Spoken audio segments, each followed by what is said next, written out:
Nacido en Vilaseca en 1935, o profesor Isaac Alonso Estravís é o lexicógrafo máis importante que ten a nosa lingua. Licenciouse en Filosofía na Universidade de Comillas e en Filosofía e Letras e Filoloxía Románica na Complutense de Madrid. Diplomouse en Cultura e Lingua Portuguesas na Universidade de Lisboa e doutorouse en Filoloxía Galega na Universidade de Santiago de Compostela. Monxe en Oseira, na súa mocidade, de onde será desterrado por rebelde, Estravís percorreu distintos países e cidades antes de poder volver a se instalar na Galiza. Detrás do seu sorriso e dunha nada finxida modestia, atopamos o autor do máis importante dicionario galego en liña. Elaborado a marxe das institucións e da academia, a súa obra recibe milleiros de consultas diarias e é unha referencia fundamental para todos os países de fala galega e portuguesa. Conversamos con Isaac Alonso Estravís en Allariz, na casa da Fundación Vicente Risco, e deixámonos levar polo pracer da escoita.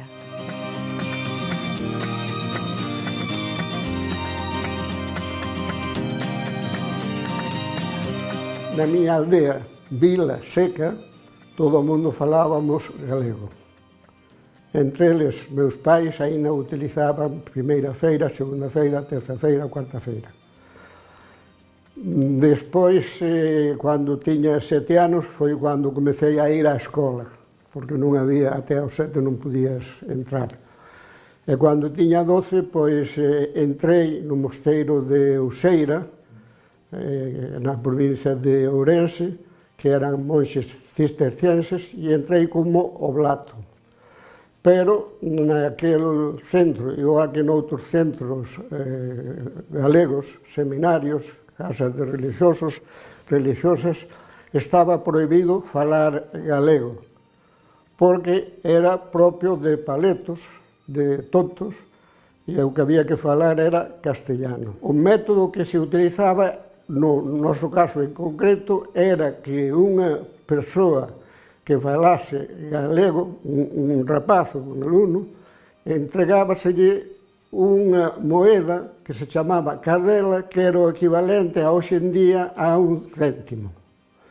Entón, o tipo que tiña a cadela, o que procuraba era facer que os outros falasen galego para entregarlla.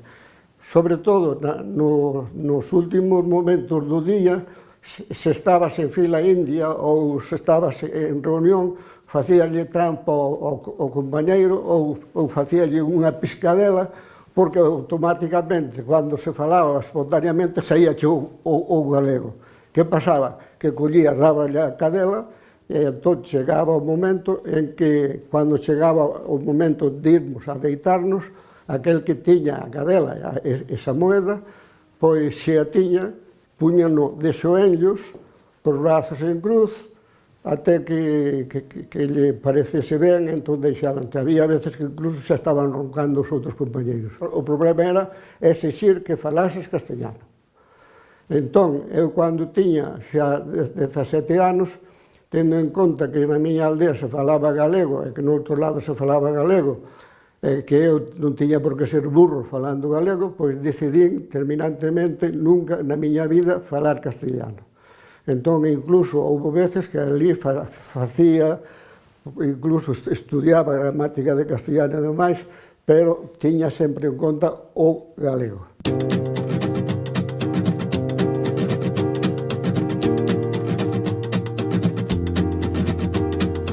Primeiro xa o descubrín estando en Useira, porque estando en Useira estábanse traducindo ao portugués do Brasil os libros de Tomás Merton, e as únicas persoas que lle pediron de revisar e ler os libros para dar o niquilosta, que é dicir que se pode publicar e que está perfeito, fun eu e un compañeiro, de maneira que líamos as obras de Tomás Merton e para nós era galego. Esa foi unha delas. E despois, máis adiante, as cousas tamén foron funcionando mellor. Cando estiven en Madrid estudando, pois, lóxicamente, tiña clases de portugués, pero os que me daban portugués a min, para min era igual que se fose galego. e incluso se deu a casualidade de que unha das veces estivemos en Madrid reunidos discutindo ali toda unha tarde se galego e portugués eran o mesmo idioma ou non eran o mesmo idioma. Eu defendía de que era o mesmo idioma, saímos dali, íamos para o metro. No metro, na entrada do metro estaba un rapaz negro, e aí eu e unha sobrinha, e tan pronto como nos ouviu falar, xa empezou a dizer 5 escudos, quer dizer que para ele non éramos galegos, éramos portugueses. Despois xa deus o caso de ir un ano a Lisboa para facer un traballo sobre 4 textos galegos da Idade Media, 4 textos portugueses para ver as coincidencias, e entón aí xa non tive nada que facer, de maneira que cando cheguei xa me decidín a facer todo xa non na normativa oficial, senón xa en galego-portugués. Non no galego-portugués perfeito como eu fago agora, senón nunha cousa aproximada, máis ou menos o que hoxe se entende por normativa da GAL. Quer dizer que hai variantes na GAL, por exemplo, na son, escrévese con o se cedillado, o on, en cambio eu escrevo con cedillado, an.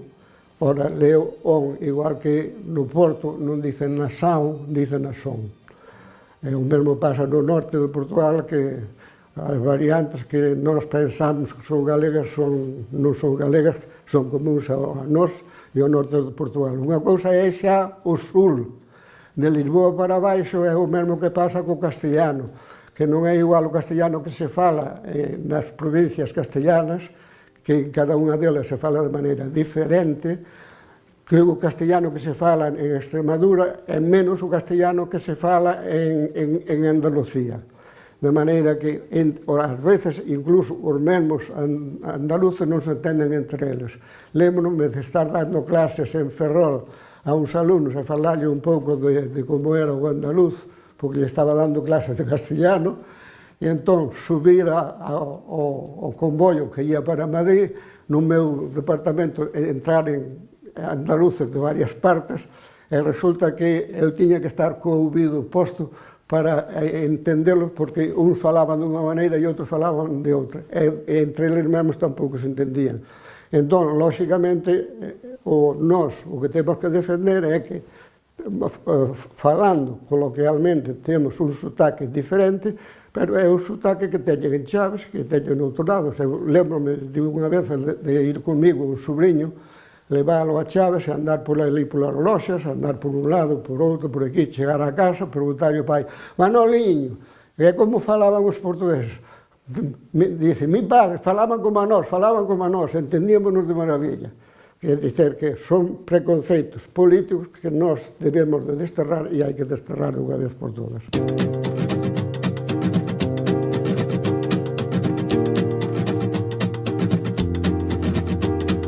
O tratamento con nós foi que non te deixaban dar clases.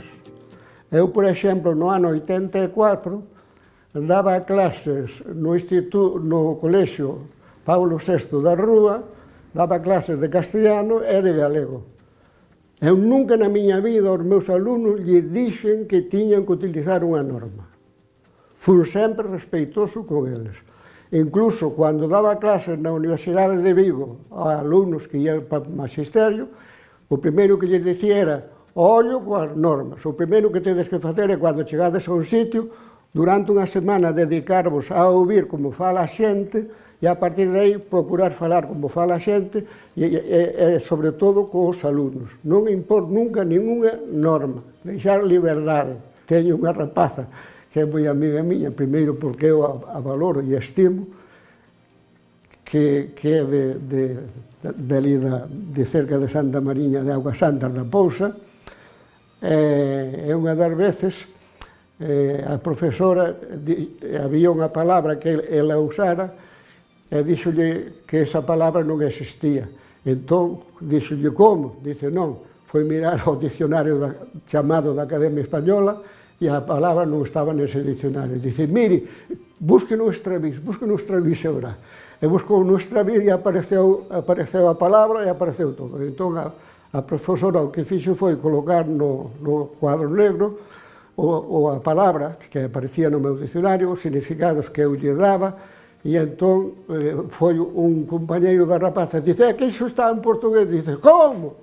En portugués? O meu grande amigo Isaac Alonso Estravís vive en Santa Mariña de Agua Santa, e eu estive na súa casa, e ele está traballando ali no computador de portugués, nada, ese galego puro.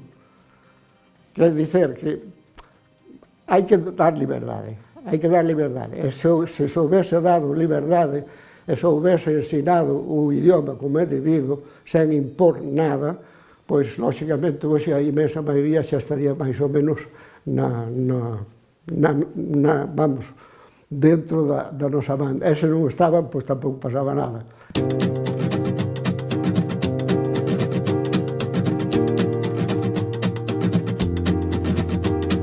No ano 86, no Río de Xaneiro, que había un acordo ortográfico, e ali fun eu, foi Fontenla e a muller de Fontenla, e entrevimos ali, pero non tiñamos voz nen voto. O que acontece é que nun momento dado estábamos os galegos, os portugueses, os brasileiros, os angolanos, mozambicanos, de Timor-Leste e de outras partes, nos entendíamos de maravilla, e nun momento dado, nun pleno, eu collín e tomei a voz e dixo, eu quixera saber que me diguen por que razón eu estou aquí como observador, como simple observador, porque son natural do país onde naceu a lingua para a cual estamos agora aquí preparando un acordo ortográfico.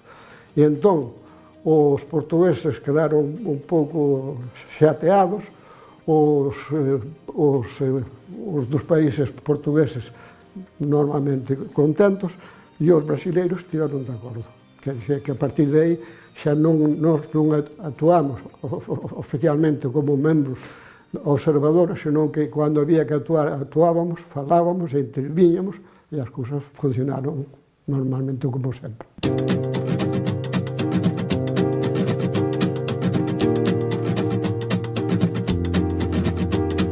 A cousa foi que eu quería facer un traballo comparando as variantes portuguesas e galegas, como dixen antes. Lóxicamente, naquela altura non había computadores, e entón, se querías, cuantas veces estaba repetida unha palabra, tiñas que escribir un montón de barbaridades. Cheguei a Madrid, encargáronme un editorial que traducise unha obra de Agustina Besaluís, a Sibila, La Sibila, traducina, e ao pouco tempo pasou por ali un señor que era Acal, que tiña un editorial, para o cual eu traducira tamén varias obras, entre elas o gran libro de San Cipriano, o Manifesto do Partido Comunista e outros máis, e entón pediume que quería un dicionario galego-castellano, ou castellano-galego. E entón dixonlle, non, eu se faga un dicionario galego en galego, pero lóxicamente, eu necesitaba xente que colaborase comigo, porque para ser eu só era máis difícil. Entón falei con Xosé Luís Rodríguez, falei con Martiño Montero Santalla, faláronme de xente que podía colaborar comigo, fun a Santiago, estive na Coruña, falei con uns, falei con outros, e entón escollín un grupo de persoas para colaborar comigo.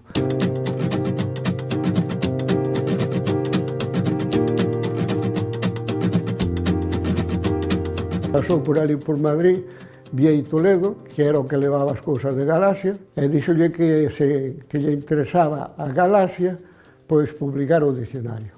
Entón eu fui falar con Piñeiro, Ramón Piñeiro, e dixolle que, claro, o dicionario non podía ser publicado en portugués, ou normativa portuguesa, porque era problemático. Entón eu puxo unha condición, e era que as entradas e o texto ia ser na normativa que se estaba elaborando, que era a da pre-autonomía, pero que entre paréntesis ia por como se escribía o galego na Idade Media. Entón, nación, entre paréntesis, aparecía na son. Ramón Piñeiro estivo de acordo, e despois, cando chegou un momento en que en que a cousa ia ser publicado o dicionario en fascículos, despois en tomos, e despois resulta que nen en fascículos, nen en tomos, nen en nada.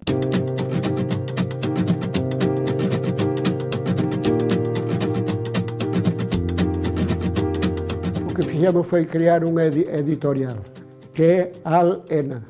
Entón creamos a editora, eu, que levaba 2 anos sen cobrar nada, unha licenciada en Románicas, que era malagueña, que estaba no desemprego. Agora o único que tiña que era a muller do tipo que se encargaba das fotografías do dicionario, e un señor que era xubilado e era de Toledo, que foi o señor que puxo as 100.000 pesetas primeiras que nos fixeron falta para recoñecernos como se chama, a editora. Entón, publicamos os 3 tomos e saíron os 3 tomos no ano 86, foi o primeiro que saiu. Lóxicamente, na primeira semana, pois xa recuperamos, valeunos 20 millóns de pesetas. Na primeira semana recuperamos 5 millóns de pesetas, pero ao pouco tempo xa a Universidade de Santiago xa se moveu para que o dicionario non tivese saída, e despois houve dicionarios que se mal venderon porque o fotocompositor tiña dívidas e entón, en lugar de cobrar 25.000 pesetas, cobraba ao mellor 5 ou 6.000 pesetas e desa maneira salvouse de ir á cadea. E o resto, pois, encargueime eu de ir vendendo. Lóxicamente, facía un desconto, en lugar de 25.000 pesetas, vendíos a 20.000, e ao final, pois, terminamos iso, tendo o dicionario en 3 tomos.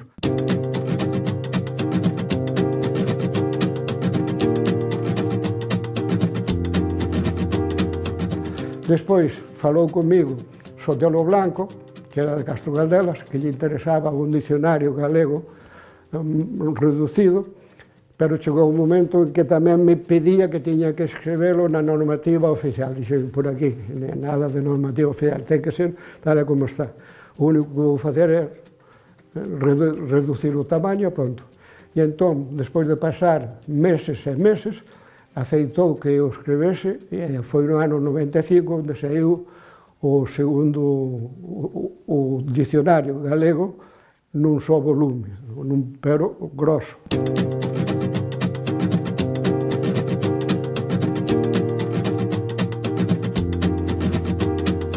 O dicionario primeiro tiña 95.000 entradas, o da Academia Española tiña 77.000. Despois, cando no ano 2005, no 1º de xaneiro de 2005, o metemos en internet, o que fixemos foi adaptalo ao portugués e meter máis vocabulario. De maneira que, en lugar de 95.000 entradas, actualmente ten 139.200 entradas e espero que antes de final de ano metamos vocabulario de aves de todo o mundo, vocabulario de un lugar de un concello chamado Paradela, que cheguemos a 150 e tantas mil entradas.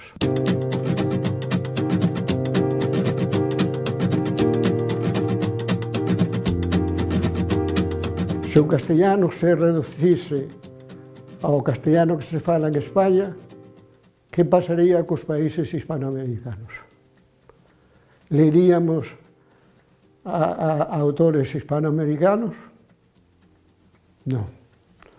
Se nós, hoxe, collemos e nos cinximos a Galiza, somos 2.600.000 persoas. Un libro aquí que se publica 100 exemplares non se vende durante un ano, a non ser unha cousa un pouco rara. Se, en cambio, un libro está escrito nunha ortografía común ao galego e ao portugués, pois tes as portas abertas. 2,5 millóns de galegos, 10 millóns e pico de portugueses, cerca de 200 millóns de brasileiros, angolanos, mozambicanos, de todas as partes.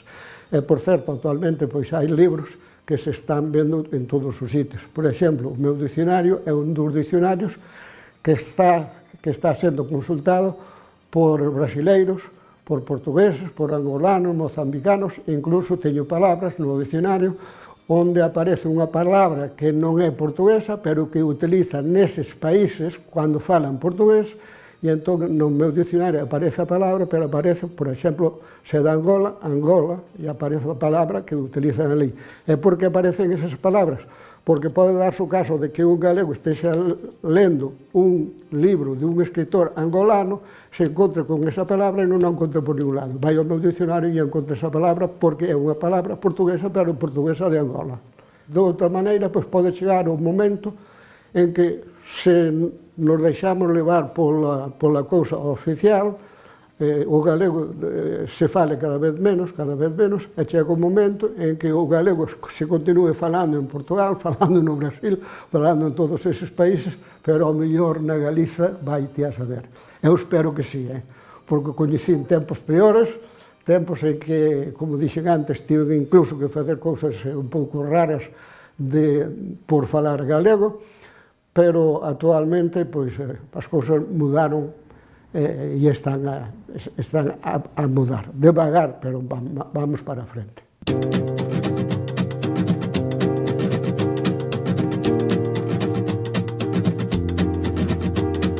A Academia Galega da Lingua Portuguesa na Galiza, que é unha academia que está ligada con a Academia Portuguesa de Letras, por exemplo, tres de nós somos membros correspondentes da Academia de Letras de Lisboa e que traballamos conxuntamente con eles e eles tamén conxuntamente connosco. Quer dizer que as cousas actualmente, pois, quer dizer, temos problemas nas escolas, temos problemas na cousa do oficialismo, pero as cousas van mudando. De tal maneira que incluso eu podo comentar que hai 2 libros que están escritos en normativa galego-portuguesa que foron pagados pola Xunta. Lóxicamente, puxeron un xustificante que para mí non ten razón ninguna de ser, pero está aí o xustificante, pero os libros foron publicados e estánse vendendo estupendamente.